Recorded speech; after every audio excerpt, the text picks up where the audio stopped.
Bonjour, on est content de vous accueillir de nouveau aujourd'hui à SMS Lausanne pour un nouveau Meet and Greet. Ces rendez-vous deviennent de plus en plus habituels, quasiment chaque semaine. Aujourd'hui, on a à nouveau une personnalité de notre réseau SMS et un jeune entrepreneur, ce qui change un tout petit peu l'aspect et le dialogue et ce qu'on va pouvoir vous présenter autour du sport business. Donc, aujourd'hui, on a le plaisir d'accueillir Romain Espero de Crans-Montana et je propose qu'on le laisse tout de suite se présenter. Bonjour à tous. Alors, je suis Romain Espero, je viens de Crans-Montana. J'ai étudié à Genève, à l'Université de Genève. Et après quelques années à Genève, dans une carrière un petit peu plus académique, je me suis vite rendu compte que ce n'est pas là-dedans que je voulais aller. Je suis revenu à mes sources en Valais et j'ai commencé à travailler dans le milieu du ski. Donc, je travaillais pour les remontées mécaniques de Crans-Montana pendant à peu près... Déjà pendant mes études, puis après mes études pendant 1 année et demie. Et j'ai assez rapidement eu pas mal de possibilités pour, on va dire, continuer ma petite aventure et mon petit rêve. Et j'ai eu la chance, il y a à peu près 1 année et demie, maintenant presque 2 ans, avec 2 associés, de lancer une société qui s'appelle LV Park SA, et où je suis maintenant à 100%, voire un petit peu plus, tous les jours sur cette société qui grandit gentiment et qui m'apporte plein de bonheur tous les jours. Ouais, c'est super et on va venir directement dans le vif du sujet. On a pu collaborer un tout petit peu ensemble l'été dernier sur un projet notamment de Coupe du Monde de snowboard à Crans-Montana. Et puis, tout ça, ça a pu être quelque part recyclé dans l'accueil d'un rendez-vous qui est vraiment hors norme. C'est un concept d'événement que j'aimerais bien que tu nous expliques parce que c'est un événement qui est différent des tours mondiaux et des rankings internationaux. Voilà, donc je te laisse nous parler de l'événement que tu viens d'accueillir, qu'on a tous vu un peu partout et évidemment on montrera des images pendant cette vidéo, donc les gens pourront se représenter un petit peu ce que c'est. Oui, alors on a eu la chance, moi c'est toujours été un rêve de pouvoir accueillir ce genre d'événement parce que comme tu l'as bien dit au départ, c'est différent de ce qu'on voit. Moi aussi, j'ai pendant des années bossé pour la FIS, je jugeais sur les Coupes du Monde, donc je connais vraiment ce format FIS qui est basé sur le ranking, qui est basé sur le sport en mode athlète. Et les Audi Nines, qu'on a eu la chance d'accueillir à Crans-Montana début avril, c'est complètement différent. Le concept, il est de donner les meilleures infrastructures aux meilleurs athlètes mondiaux sans aucune pression. Donc, c'est 4 voire 5 jours de shooting sur un snowpark complètement éphémère qui prend 1 mois de construction et qui est fait dans des dimensions complètement surréelles. Et personne ne va les pousser. Ça veut dire qu'ils peuvent commencer à skier 9 h le matin, s'ils veulent, ça skie jusqu'à 8 h le soir. S'ils ont envie de faire 2 runs sur la journée, ils font 2 runs quand ils veulent. S'il ne fait pas beau, ils peuvent aller boire un verre.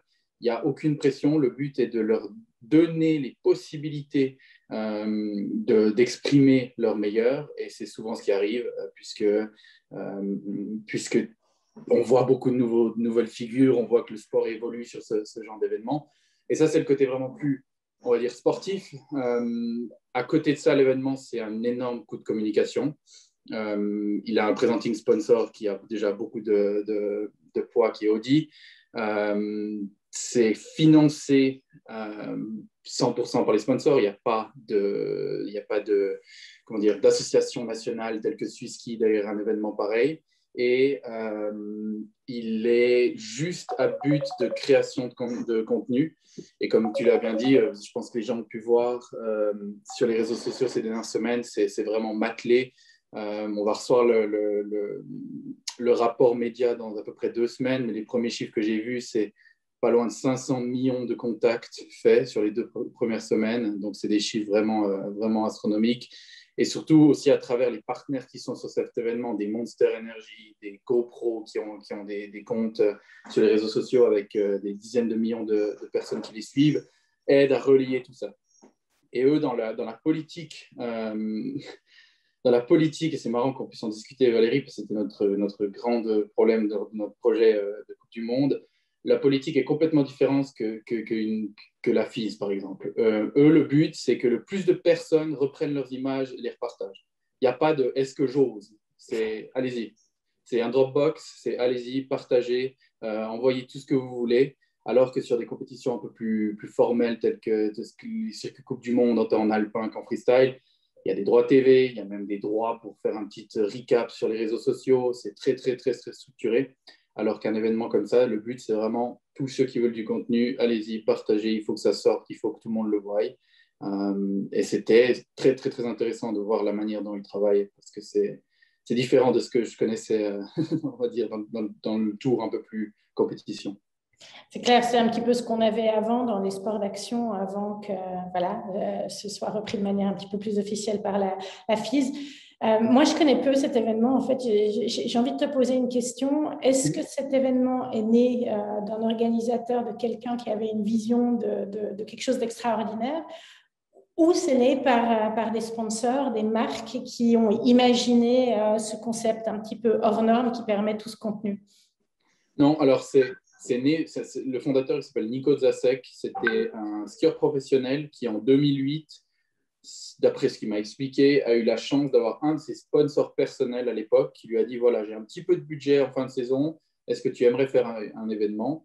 Il avait cette idée depuis longtemps de faire quelque chose de absolument pas compétition et vraiment de créer du contenu. Et la première édition était en 2008 et il m'a dit ils s'en sont à plus de 35 événements depuis, puisque après, sur les années qui ont suivi, ils l'ont décliné en bike. Donc l'été, il y a le bike aussi, qui s'appelle Ordinance Bike. Et pendant pas mal d'années, il l'avait aussi décliné en une version, c'était vraiment une version pour les femmes et une version pour les hommes. Il y avait deux compétitions, donc ils en sont à presque 30 maintenant. Et ce que j'ai bien compris en étant un petit peu dans l'organisation en elle-même et puis en, on va dire, préparant peut-être des possibles dates pour l'année prochaine, c'est que c'est bizarrement pas eux qui ont besoin d'aller voir les sponsors, c'est les sponsors qui viennent. On va dire, ils ont un sponsor voiture, ils ne peuvent pas en avoir un autre. Ils ont le deuxième, l'événement s'appelle Audi9 Presented by Falcon, qui est une marque de pneus. Après, ils ont un Monster d'un côté, ils ont GoPro, ils ont une marque de ski, ils ont un peu tous les sponsors un peu possibles. Et c'est plutôt les sponsors qui viennent pour savoir si leur contrat avec cette marque de ski se finit ou bien si le contrat avec la voiture finit.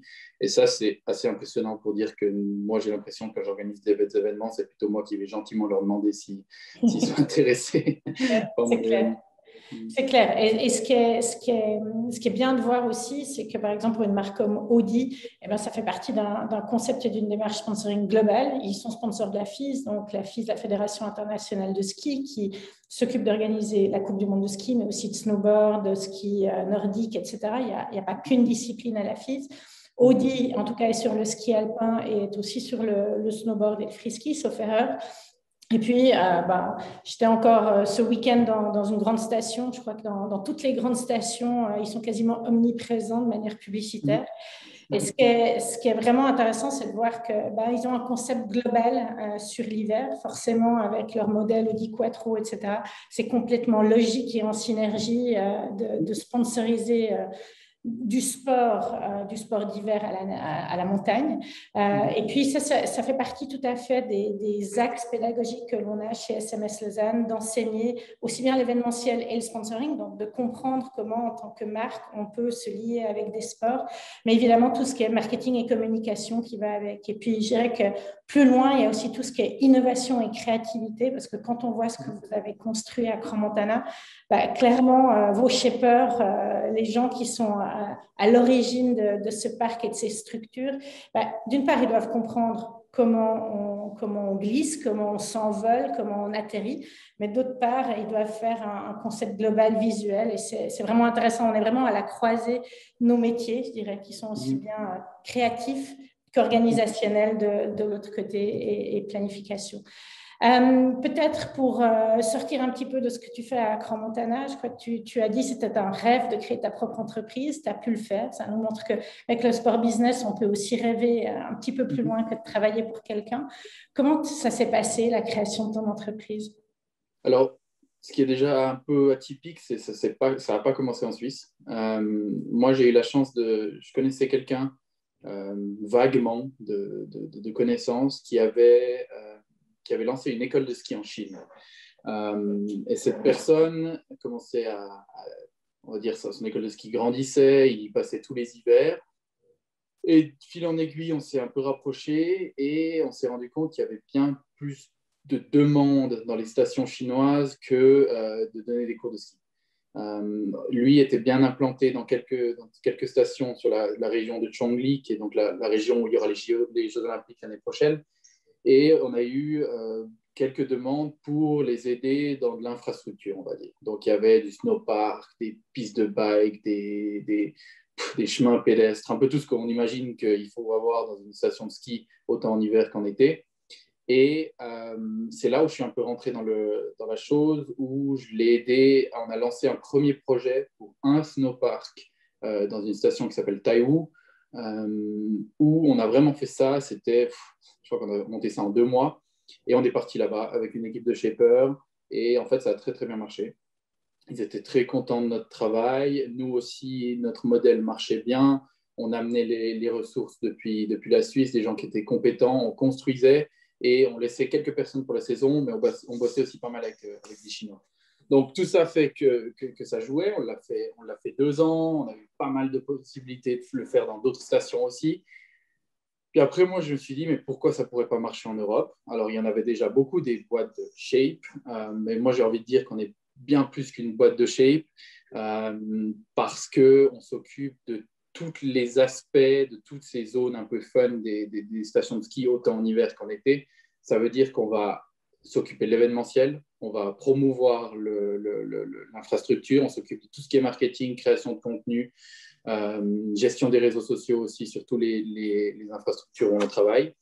Et on a ramené le modèle en Suisse. Et c'est à ce moment-là qu'on a créé la SA en Suisse. Et ça fait maintenant, ça fait une année que l'on l'a créé. On a eu la chance d'avoir la station de Crans-Montana qui nous a permis de lancer ça sur le marché suisse. Et on vient de réaliser une superbe saison avec les Audi Nines, un peu comme point final de cette magnifique saison, qui est d'ailleurs pas finie, mais qui, j'espère, va bientôt le finir. Mais on a déjà pas mal de possibilités aussi en Suisse pour les prochaines années de reprendre d'autres stations, et on se tourne aussi un peu plus vraiment sur l'événementiel et sur la production en général. Bah, c'est super. Moi, j'ai envie de dire, pour avoir, il y a un petit peu plus de 25 ans, commencé une société qui s'appelait Swissmate à l'époque, dans ces domaines-là, où voilà, c'était en fait la base de tout ce que tu dis. Je suis hyper contente de voir que ça a peut-être inspiré des gens et puis qu'aujourd'hui, ça continue. Donc, déjà, bravo pour tout ça. Bravo aussi pour l'avoir fait pendant le Covid. Je pense que ce n'était pas évident, puis qu'il y a peu de gens qui peuvent se dire qu'ils ont créé leur entreprise dans les sports et dans l'événementiel pendant cette période, et que ça marche et que le potentiel est quasiment illimité. Donc là, vous avez vraiment un champ d'action. Puis comme tu le dis, il y aura les Jeux Olympiques en Chine. Ça va encore décupler et amplifier tout ce qui va se passer là-bas. Donc bravo. Ça veut dire quoi d'être entrepreneur? Tu te disais, c'est un petit peu différent. Je suis à 100%, mais un petit peu plus. Ouais. Comment travailler dans sa passion, en fait? C'est incroyable parce que c'est très cliché ce que je vais dire, hein, mais on a peut-être moins l'impression d'aller au boulot le matin. Mais par contre, le boulot, il commence le matin, puis il finit à 23h30 ou bien même à minuit par un message que tu dois répondre. Et c'est complètement nouveau pour moi, et c'est aussi très challenging, aussi tout simplement par le côté qui est moins drôle, mais que chaque entrepreneur, je pense, va passer, c'est le côté administratif, que moi, par exemple, je n'adore pas, mais je suis bien obligé de le faire. Et puis aussi la gestion du personnel. Là, si on sort un hiver, maintenant, je crois qu'on est à peu près entre 15 et 18 employés. Donc, il faut gérer tous ces gens-là, il faut gérer les plannings, il faut absolument tout faire. Et ça, c'est quand même assez challenging, on va dire. Mais en contrepartie, il y a vraiment tout ce côté qui est quand même incroyable, on peut se projeter dans quelque chose qu'on croit complètement et que l'on a envie que ça grandisse et qu'on a envie d'intégrer toutes nos forces dedans pour que ça donne quelque chose de super. Et même si, bien sûr, j'ai 2 associés dans la société qui sont eux-mêmes aussi employés dans la société, on s'entend tous très bien et on essaie vraiment tous d'avancer de la même manière. Et c'est quand même on va dire, c'est quand même sympathique de bosser pour soi-même. Voilà. C'est clair. Moi, j'ai l'habitude de dire, vu que j'ai fait SPA il y a passablement d'années maintenant, le truc du lundi matin où tu n'as pas envie de te lever, tu l'as pas. Et même si, de mon côté, moi, j'ai organisé une Coupe du Monde de snowboard pendant longtemps, plus de 20 ans. Mais en fait, chaque année, même si tu refais le même événement année après année, chaque année, c'est différent. Justement, c'est le challenge d'aller plus loin, faire perdurer l'événement. Et puis, tu trouves de nouvelles choses à faire. Et en fait, c'est toujours différent. Donc, c'est hyper, on va dire, motivant. En été, vous faites quoi? Tu as parlé un petit peu de bike. Donc, on a beaucoup parlé d'hiver, mais il y a aussi l'aspect estival. Alors, nous, principalement, on était les trois associés de la société, on est des gens qui venons du monde de l'hiver. On a trois profils vraiment différents. Moi, je suis plus, on va dire, un peu dans le business de la chose. Un autre de mes associés, Marcel Brunisol, est purement dans la technique. Lui, il était chauffeur, il a bossé à l'Axe, il s'occupe du parc de Saas-Fee l'été. C'est quelqu'un qui est vraiment dans la technique. Et mon troisième associé, Yann Bouduban, avec qui j'avais commencé l'aventure en Chine, lui vient du côté vraiment racing, on va dire. Donc, on est vraiment des gens basés dans l'hiver, mais les trois, on aime faire du bike. C'était complètement logique aussi qu'on se tourne vers le bike. On a aussi pas mal de connaissances dans le bike et on va dire, on a beaucoup aussi travaillé dedans. Et le but, on va dire, l'investissement de base est complètement différent sur le bike si on veut vraiment travailler dans le technique, si on veut créer des pistes, si on veut construire des pistes, si on veut designer des pistes. C'est de la grosse machinerie, c'est pas mal d'investissement de base, mais c'est quelque chose qu'on est gentiment en train de faire. On aura sûrement un mandat pour Crans-Montana cet été pour essayer de pousser le développement. On va réaliser notre première piste, deux pistes d'ailleurs, en Chine cet été, avec aussi du terrassement en terre qu'on va faire pour l'hiver, un des snowparks qu'on s'occupe, puisque là-bas, tout est fait en neige artificielle. Donc, si on peut sauver un peu de neige en faisant de la terre l'été, ça va les arranger. Donc, voilà, on est vraiment gentiment en train de pousser sur l'été. Mais sur l'été, on va dire sur un plus moyen terme, long terme, le but est de faire encore plus. Le but est de se positionner à côté de sociétés comme Vélo Solutions, Bike Plan, qui ont vraiment la possibilité de faire des pump tracks, de faire des pistes pour la famille, de designer aussi, parce qu'il y a on va dire en Suisse, surtout en Valais, la création de pistes n'est pas seulement d'aller avec une rétro et puis faire un joli contour. La première partie qui, par exemple, à Cran a pris 7 ans pour la nouvelle piste qu'on a maintenant, c'est le design et les autorisations cantonales. Et ça, c'est au jour d'aujourd'hui des sociétés comme Bikeplan qui le font à côté de bureaux d'ingénieurs, parce que tout doit être fait par des ingénieurs et des architectes. Et ça, c'est toutes des choses qu'on est gentiment en train d'investir dedans et qu'on est en train de s'intéresser pour se lancer. Mais c'est sûr que le but est de vraiment tourner sur 365 jours, autant avec la partie technique infrastructure qu'avec la partie événementielle communication. Super. En tout cas, moi, encore une fois, félicitations pour tout ce que tu fais. Moi, j'ai pu collaborer avec toi l'année dernière. J'ai eu beaucoup de plaisir à le faire. J'espère vraiment qu'on pourra aussi collaborer avec l'école. Je me réjouis de t'accueillir ici pour que tu puisses venir partager tes expériences avec nos étudiants. Voilà, pense aussi à nos étudiants comme étant de la force vive pour venir collaborer sur des événements, sur des projets, développer des missions ici en classe avec des coachs derrière. Donc, c'est un petit peu ce qu'on fait avec SMS. C'est que vraiment, on met les gens dans la pratique et dans le concret. Donc, je me réjouirais de pouvoir collaborer avec toi et avec nos étudiants sur tes projets. Merci beaucoup, Valérie. Moi, tu veux ajouter quelque chose? Il y a quelque chose qu'on n'a pas traité?